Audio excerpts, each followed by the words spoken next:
Hi hello every happy good evening. ദീപയാണ് കേട്ടോ. ഇന്നത്തെ എൻ്റെ കിച്ചൺ ക്ലീനിങ് ഒക്കെ കഴിഞ്ഞു. എനിക്കാണെങ്കിലേ കിച്ചണിൽ കുറച്ച് സാധനങ്ങൾ റീസ്റ്റോക്ക് ചെയ്യാനുണ്ടായിരുന്നു.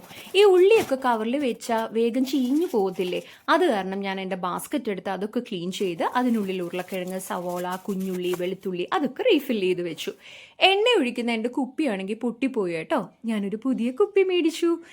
ഒരു ഓയിൽ ഫില്ലറും കൂടെ മേടിച്ചിട്ടുണ്ട്. നല്ല ഭംഗിയില്ല ഇത് കാണാൻ. ഇത് ഞാൻ രാമചന്ദ്രയിൽ നിന്ന് വാങ്ങിയതാണ് കേട്ടോ. 40 രൂപയേ ഉള്ളൂ.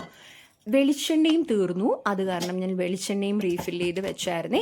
ഞാനേ ഈ ഡിഷ് വാഷ് ലിക്വിഡ് ഫില്ലർ മേടിച്ചിട്ട് ഒരു മാസമായി, പക്ഷെ ഞാൻ 2 ദിവസം ആയതേ ഉള്ളൂ ഇതിനുള്ളിൽ ലിക്വിഡ് ഫില്ല് ചെയ്തിട്ട്. പക്ഷെ ഇത് വരുന്നില്ല കേട്ടോ ലിക്വിഡ്. ഞാൻ അതിൻ്റെ നോബ് മാറ്റി വെച്ചു, അപ്പോൾ അത് നന്നായിട്ട് വരുന്നുണ്ട്.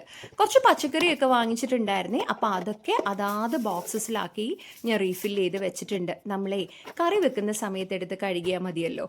അപ്പോൾ thanks for watching and keep smiling.